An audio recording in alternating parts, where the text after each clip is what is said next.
Netanyahu इस वक्त America में हैं और वहां पर उनको जो प्रोटेस्ट झेलना पड़ रहा है वो अनप्रेसिडेंटेड है।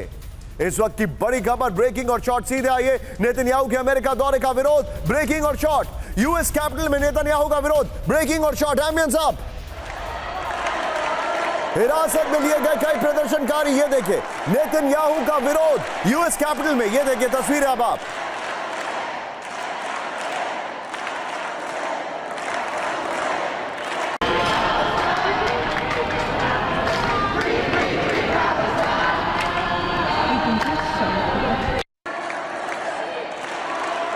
सीधा ये सबके बीच में एक और बड़ी खबर, नेतन्याहू के संबोधन में नहीं शामिल होंगी कमला हैरिस। फुल स्क्रीन ब्रेकिंग इस वक्त की बड़ी खबर।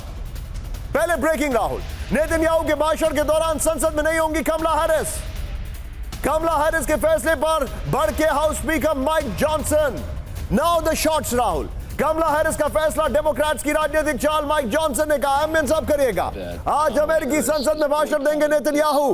बड़ी खबर, ये बड़ी खबर मैं आपको दिखा रहा हूं। मैं चाहूंगा राहुल दोनों ब्रेकिंग, दोनों शॉट दिखाइए।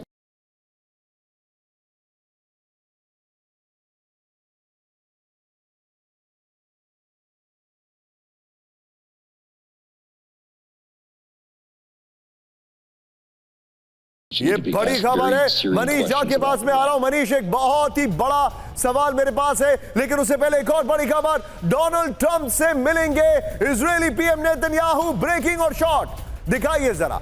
अगले 24 घंटे में नेतन्याहू ट्रंप की होगी मुलाकात। बड़ी खबर, मिडिल ईस्ट वॉर में नेतन्याहू के शॉट्स भी दिखाइए प्लीज। मिडिल ईस्ट वॉर में वॉर की रणनीति पर हो सकती है बात। Yes, these shots. Hamas Hezbollah से युद्ध पर चर्चा संभव है। तीनों ब्रेकिंग, तीनों शॉट दिखाइए जरा। तीनों ब्रेकिंग, तीनों शॉट दिखाइए इस वक्त। मैं जाऊंगा जरा, तीनों ब्रेकिंग, तीनों शॉट दिखाइए राहुल। और सीधे चलिए मनीष के पास। मनीष, दो चीजें हैं, सवाल दो हैं मेरे।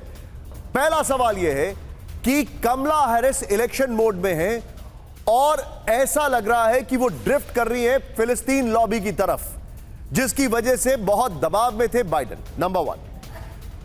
और दूसरा इसी में मेरा एक एनेक्चर वो ये है कि ज्यू लॉबी जो है वो बहुत पावरफुल है अमेरिका में। कमला हैरिस इज डूइंग समथिंग जो कि उनके इलेक्शन के लिए डेट्रीमेंटल होगा, even at the stage of posturing. Number two जो सवाल है मनीष, वो बहुत बड़ा सवाल है कि अगर आपको किसी मुल्क को शांत करना है तो उसके राष्ट्राध्यक्ष से बात करना होगा, जो कि डोनाल्ड ट्रंप करने जा रहे हैं, क्योंकि डोनाल्ड ट्रंप ये मान चुके हैं ऑलरेडी कि वही राष्ट्रपति बनने वाले हैं। लेकिन Kamala Harris is not doing it. ये क्या हो रहा है? ये डिप्लोमेसी नहीं है, ये अमेरिकन डिप्लोमेसी तो है ही नहीं। देखिए, बिल्कुल सही कहा। सबसे पहले तो भारत के अलावा अगर कहीं यहूदी इजराइल से अलग कहीं सबसे अधिक खुद को सुरक्षित महसूस करते थे तो वो अमेरिका था।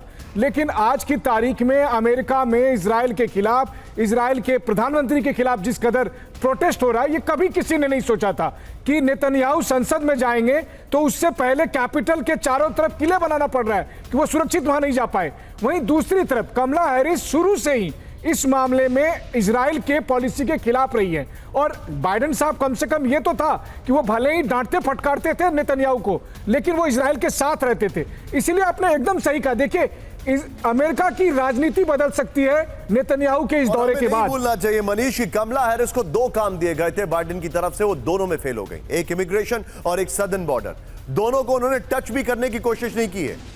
बिल्कुल सही कहा आपने। और उसको लेकर तो जब कमला हैरिस से पूछा गया, उन्होंने कहा कि मैं बॉर्डर पे गई थी। और उन्होंने कहा, जब कन्फ्रंट किया गया कि आप बॉर्डर पर नहीं गई थी, तो उन्होंने कहा मैं यूरोप भी नहीं गई थी। हा हा हा हा। तो ये उनका रिएक्शन था। खैर हंसने के लिए मशहूर है ही। ठीक है।